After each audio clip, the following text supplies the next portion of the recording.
Howdy ho, folks. Howdy ho. Howdy ho, America and points beyond.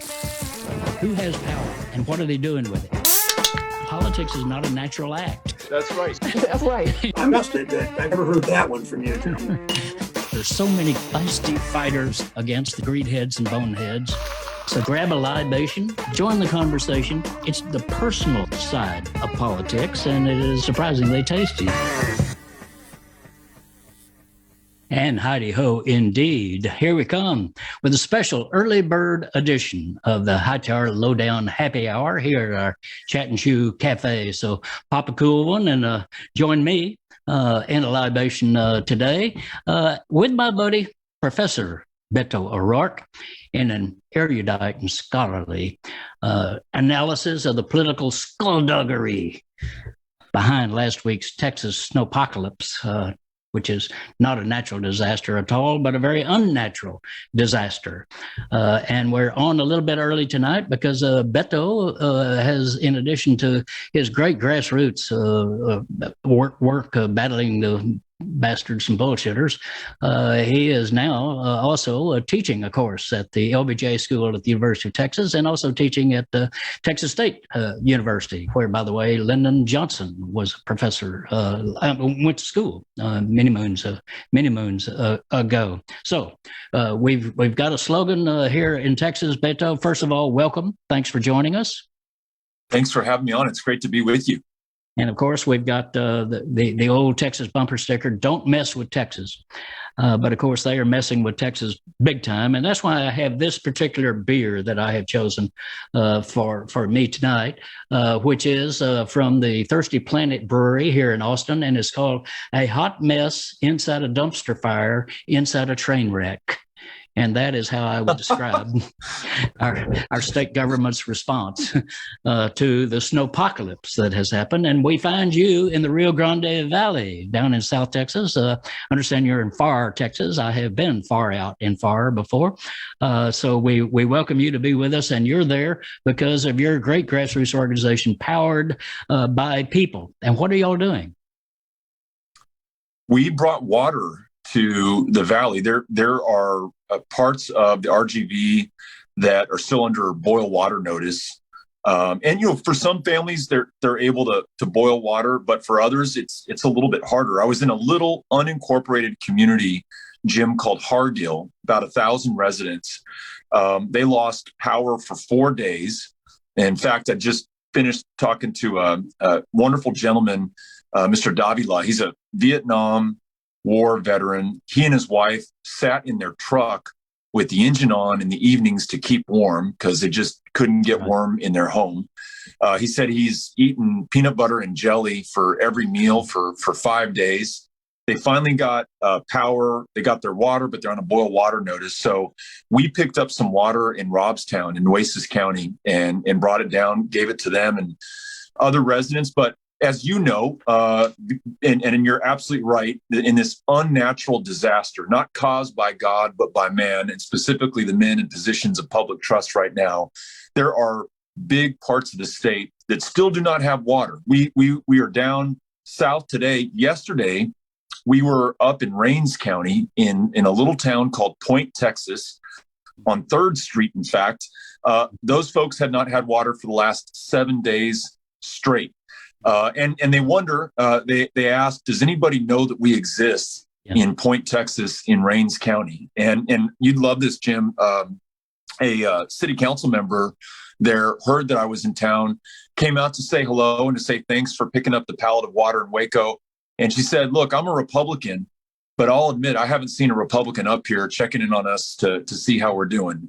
Folks are very frustrated with their state government right now, as they should be. Well, and, they're literally tilting at windmills here. Governor Abbott, Greg Abbott, and let's not forget Ted Cancun Cruz, who checked off all the boxes of Politics 101, how not to do it, when he fled Texas to go to Cancun with his family to escape the cold. And he said he just wanted to be a dad. He just wanted to help his daughters.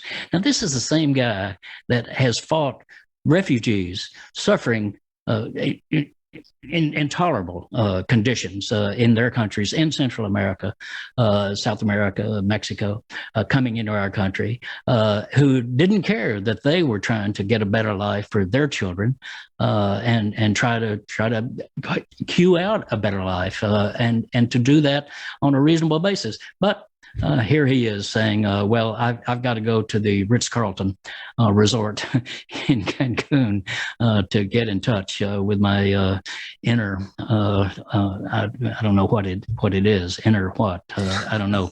But he even left his dog in the cold of his home in Houston, a dog named Snowflake, by the way. So you just can't make that up. Well, and here's a typical reaction from the people of Texas about Ted Cruz. This is Alistair Bannon, who's with our friend Laura Ehrlich, and there he is right there. That's how people feel about what Ted Cruz did in fleeing the state in the middle of a weather disaster. So, but let's go at what they're saying, because initially they said, well, it's because of the Green New Deal, this crisis, this weather crisis that we have. Got all these windmills out there, and they freeze up. And that caused this power outage. First of all, we don't have a Green New Deal yet. We haven't passed it. But secondly, was it really about windmills? It's interesting. Wind and solar actually outperformed the forecast or what they were supposed to do over the course of the storm. So they did better than expected, just so everyone's clear on that point. And where you really had systemic failures were gas, coal, and even nuclear, both in the actual power generation and in the instruments there, because as we have since learned, following the rolling blackouts in 2011, after another heavy winter storm 10 years ago, there were all these promises made by those in elected positions of power. They were going to get this weatherized. They weren't going to let this happen again. And they actually, in fact, did nothing and allowed those power generation companies, the energy providers, and the folks responsible for the transmission lines to make obscene profits on the backs of those who were suffering in the midst of literally the worst weather crisis that we have faced as a state. You saw the bills. People are getting $10,000, $17,000. No connection to the rest of the national grid, so we couldn't pull power down in our moment of need, nor can we sell it back into the grid when we have times of abundance. And then we don't have any mechanism to incentivize or mandate extra capacity for when you have a disaster like this one. Most of the rest of the world, and certainly most of the rest of America, has a capacity market that encourages, incentivizes, and allows people to make profits on providing this power in crisis moments. We don't. And as you said at the top, and you're absolutely right, this didn't just happen to us. This was the result of decisions that were made, and decisions that disproportionately benefited and profited those companies and private providers, and disproportionately harmed people, and not just any old buddy, but those who are already dealing with really tough circumstances. I mentioned being in Point, Texas, on 3rd Street, talking to some of those families. They were in some level of pain before this storm hit, and now they're having to deal with not having water for the last 7 or 8 days. I was in a small town called Rosebud yesterday that I know that you have visited. I walked in on the city council meeting of Rosebud with Mayor Zipperlin and the council members at the library there. They're trying to source water. Next over in Marlin, Texas, they're going to convenience store to convenience store. The mayor and city manager are trying to buy up extra bottles of water. In the 21st century, in the wealthiest country on the face of the planet, in the energy capital of North America, you like you said about Ted Cruz, you cannot make this stuff up, and yet it's happening, and it's happening to people. So you're absolutely right. This was not renewable energy. This was not Congresswoman Ocasio-Cortez and the Green New Deal. This was Greg Abbott. This is Rick Perry. These are the people this is unbroken Republican leadership for the last 20 years. Yes. That has deregulated us into disaster. Well, they have been Republicans have been in charge of the Texas legislature and the state government, almost in a monopoly position for 25 years now. And as I understand it, that Democrats have regularly, routinely, in every session of the legislature in that time period, offered legislation to do something. A big word that you used, mandate, that these giant corporations that control our electric grid, that they have to at least weatherize it. But, they act as though, well, that would be prohibitively expensive. They managed to do it in North Dakota. I don't know if you've seen the movie Fargo, but it gets cold in North Dakota. It gets cold in Vermont and Minnesota and other places that seem to be able to weatherize their grid. And we could do the same. But it's that money that is out there. Our governor, Greg Abbott, you mentioned oil and gas. Our governor has taken $26 million from oil and gas corporations since he has been in office. Isn't that a bit of a hindrance to progressive policies, or let's say humane policies? Yeah, follow the money, right? And you begin to understand what is otherwise inexplicable. How could this happen? It's there are people who have an interest in this status quo that disproportionately hurts those who are already struggling. I keep talking about Rains County because in part, Jim, you've been so good about reminding us that Democrats or those who believe in progressive policies aren't just found in the big cities, although they're there, yes. But they're also in these small communities in these rural parts of Texas where Democrats used to fight for them. And this gentleman approached me at the county courthouse in Emory yesterday. He was in overalls. I'd say he's in his 70s. Kenny walks up to me and he said, I haven't had water this entire time. And I said, well, can I give you a case of water off the back of my truck? And he said, no, I'm drawing water from my pond. There's a pond on my property. And he said, a lot of people, of course, are concerned about COVID. I'm concerned about cholera. And, he shouldn't have to be worrying about this exactly. stuff. But the profits of these power companies and the campaign contributions that ensure the reelection of those who are already in power, that's what's driving these decisions, not Kenny's health and well-being and the quality of the water that he's drinking or others in those towns. So I think this is also, though, a great opportunity to show the distinction between what those Republicans in power statewide are doing or not doing, and then what Democrats are doing at the county commission level, the county right. judge level, mayor and aldermen and alderwomen. They're out there fighting for their constituents. I mentioned the mayor going from one convenience store to the next, buying as many bottles as she can, even if it's a 2-bottle limit, to get water for her constituents. They are doing so much right now, and I hope yes. people remember that. Well, it's people to people that really is working today. There's a photo we want to put up of a pickup truck near my home here in Austin that is exemplary of what folks are doing when the government is not standing up for them. They're trying to help each other out, and so here's a pickup truck loaded with water, saying, take some free water, bring your own jug, take some free water. So, and as you know, in your work with power, what is it again? I keep messing this up. Power for the people. Powered by people. Yeah. Powered by people, because that is what's happening. And that's the great strength of our country and of our state. I want to pick up on something you mentioned, and that's the rural areas and the farmers. But we've got some folks who want to visit with you and with all the other people who are tuned in. Again, not only through our Facebook page that you're watching this, but also Free Speech TV all across America, including in Far Texas, including in Point, Texas, including in small areas as well as big cities. Free Speech TV brings this kind of message to you that you're not going to get from Fox News, and frankly, not even from MSNBC, going out to where the people actually are and bringing those people on the air to talk about what we can do together to make this a better world and a better life for all of us. So let's hear from one or two of our listeners. Deanna, are you there with us? I sure am. First of all, we've got so many people from all over the country, but actually all over Texas. Now that Texas is back online, we've got people in Cypress and Houston and Lubbock. We've got people in Bandera. Then all over the country, we've got Vermont, Massachusetts, the Appalachian region of Ohio, which is where my people are, and Minnesota, Nebraska, everywhere. Everybody wants to know what's happening and how they can help. Two questions that have come up from Caleb and from Debbie are both about ERCOT. Can we expect accountability?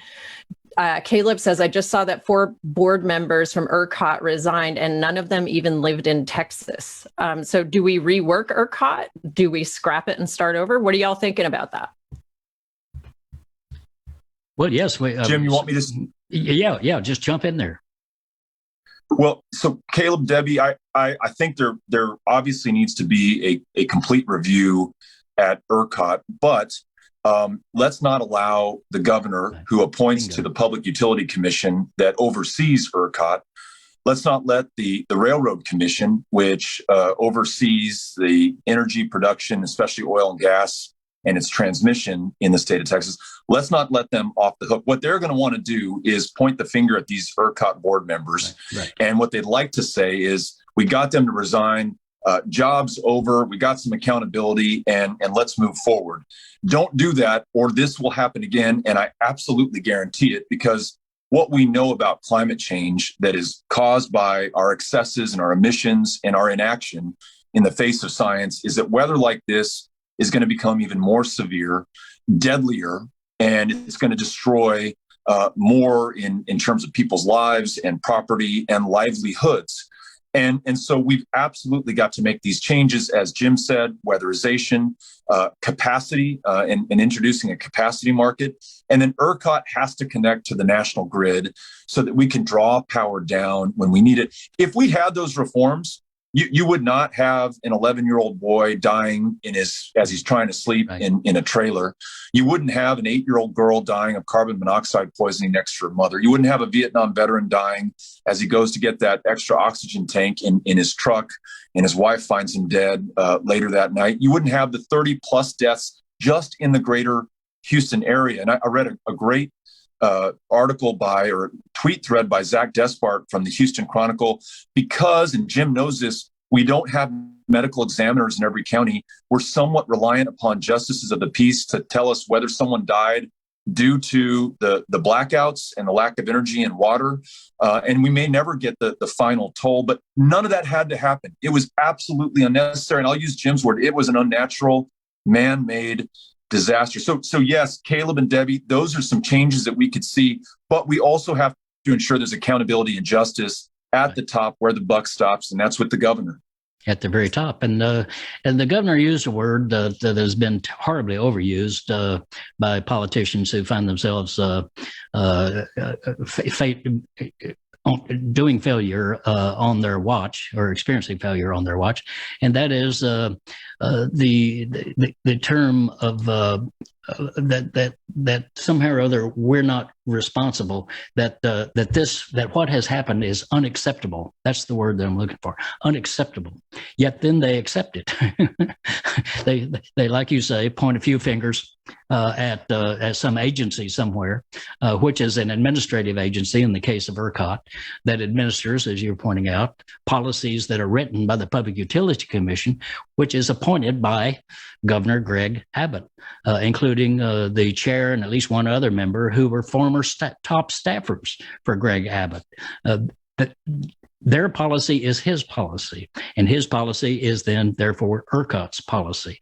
So that's where the buck stops, and that's what we've got to do. We've got to go after those people who have taken power from the people and abused their own power in the process for big money interests. I want to get back a little bit to something you mentioned, because as we've talked before, rural areas get overlooked by national and state media.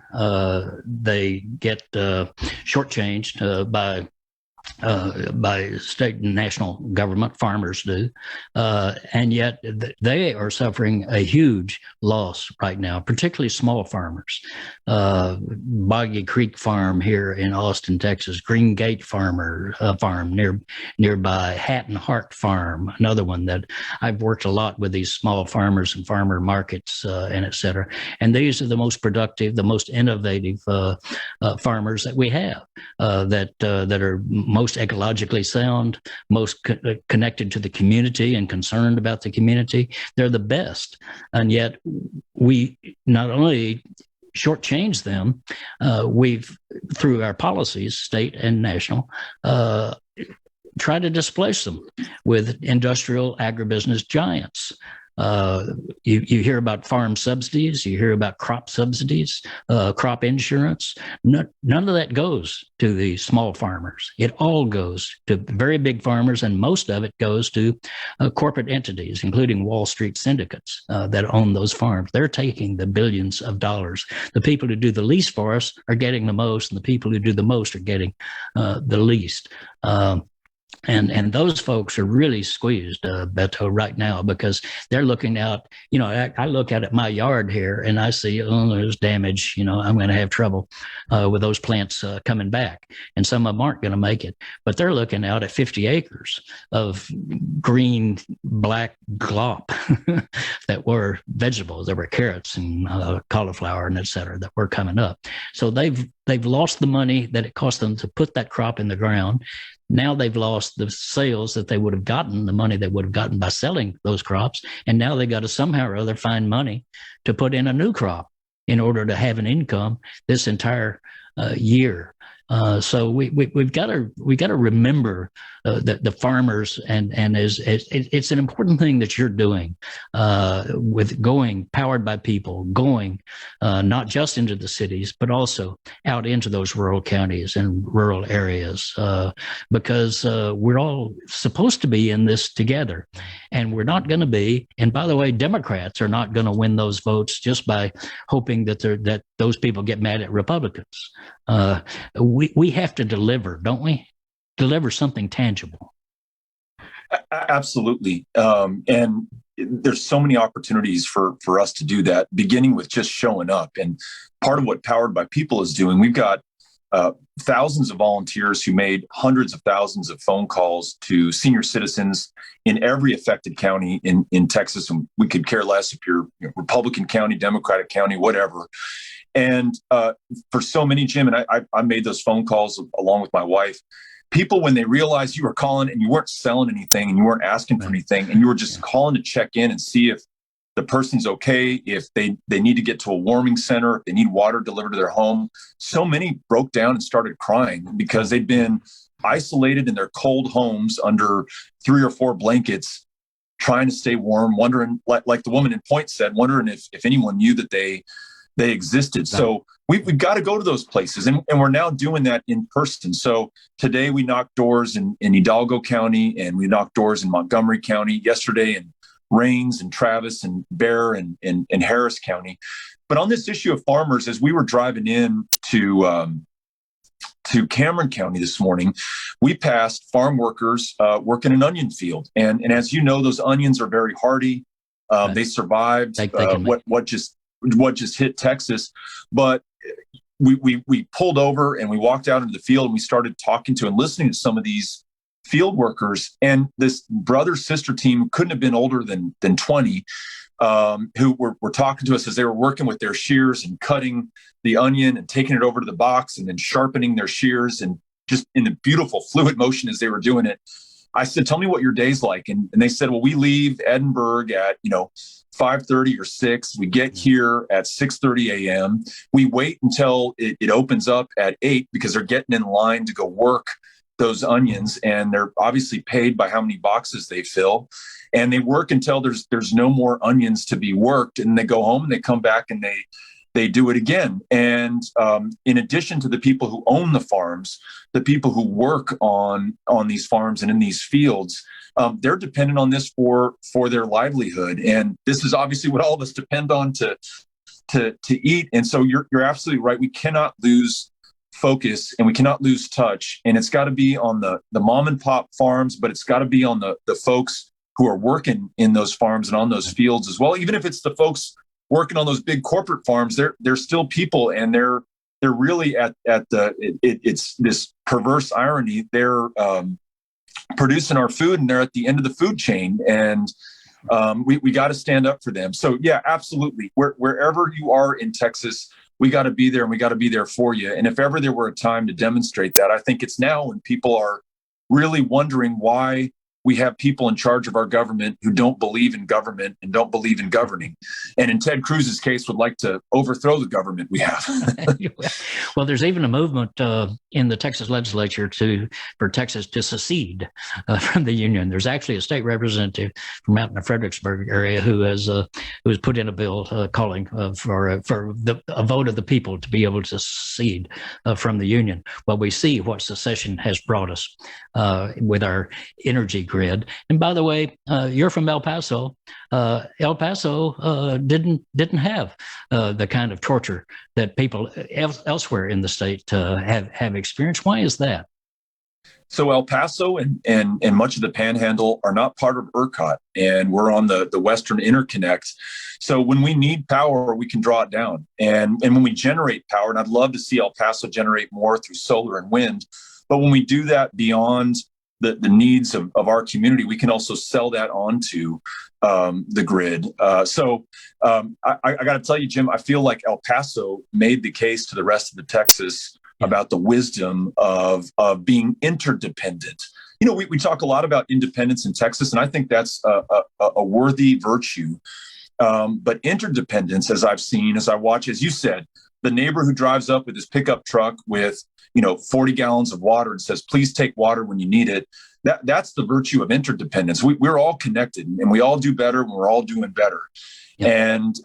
And I'd love to see that value cherished a little bit more in Texas. And I'd like to see those in public office who believe that when we are connected and there for one another, we all do better. And as we saw in Texas, when we cut ourselves off from the rest of the country, we lose out on opportunity, and we also lose lives unnecessarily in storms like this one. This is a dramatic failure you can't even call it leadership. It's an abdication of leadership. It is a selling out of our people's power, the public power, to private greed. And that is what happened here. And that's the importance of what you're doing with Powered by People, going to the people themselves and rallying them to a politics that's not about just rank partisanship, but is about policies, that, as you're saying, work for everybody. That's the notion that's supposed to hold us together as a society. And I find, tell me what you think, but I find that people want that, and people who might call themselves Republicans or might call themselves Trumpistas might share some views that are not along with you and me, but they fundamentally care about fairness and justice and opportunity for all.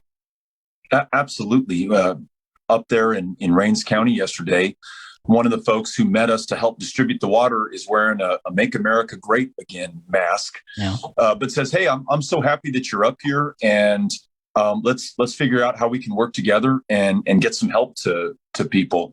And, it's funny because my wife has heard me railing against, some of these folks who I really do think are complicit in the sedition and the insurrection and the coup attempt, and Ted Cruz, of course. And Ted Cruz.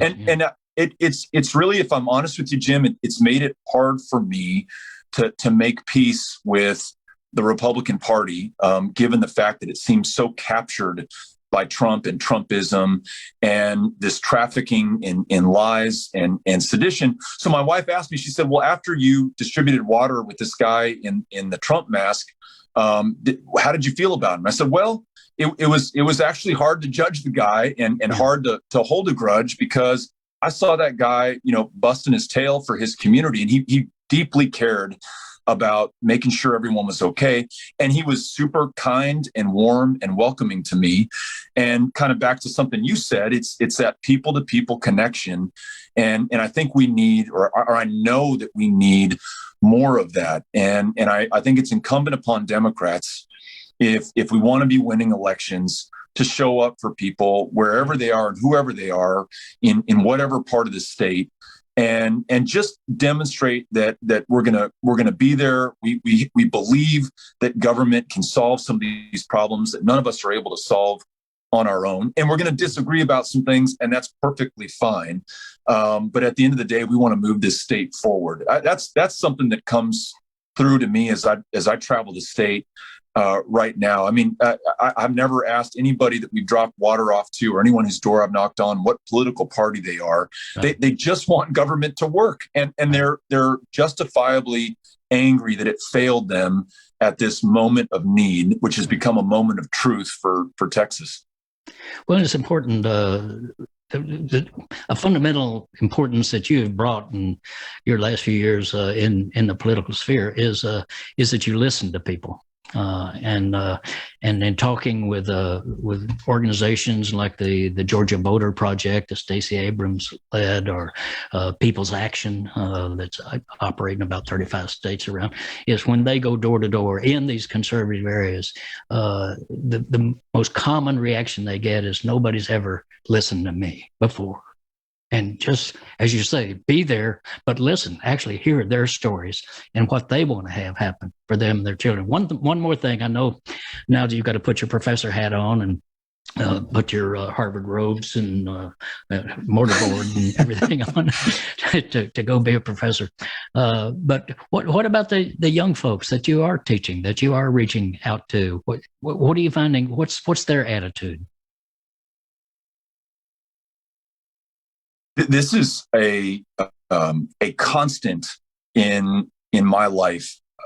Being with young people always leaves me fired up, inspired, hopeful, almost confident that we are going to be okay. They are so focused on the future, so unwilling to truck any bullshit or excuses, or, well, let me justify this thing because of that. No, we should be able to do this. And I want to find a way to do this. Whatever this is, that could be, electrifying the grid and getting to some version of the Green New Deal.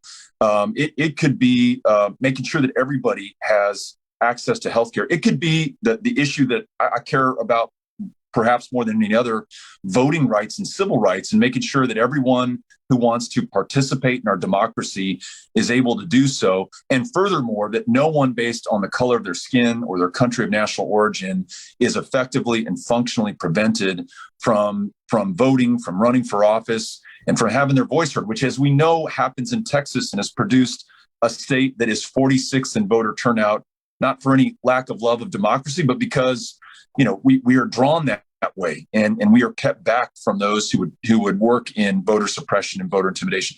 These young people are just not going to take it. They're not going to stand for it. They're not going to accept that it has to be that way because it's always been that way.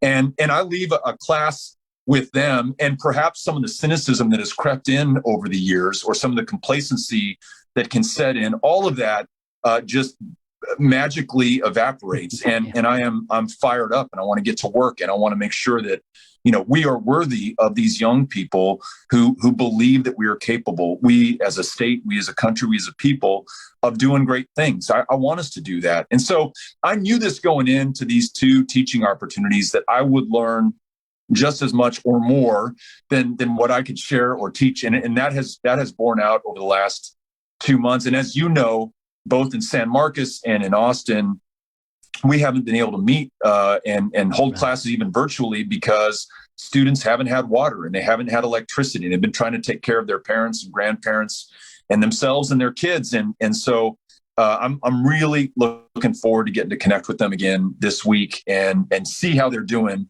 But it's really a huge honor and a real thrill to be able to do this work.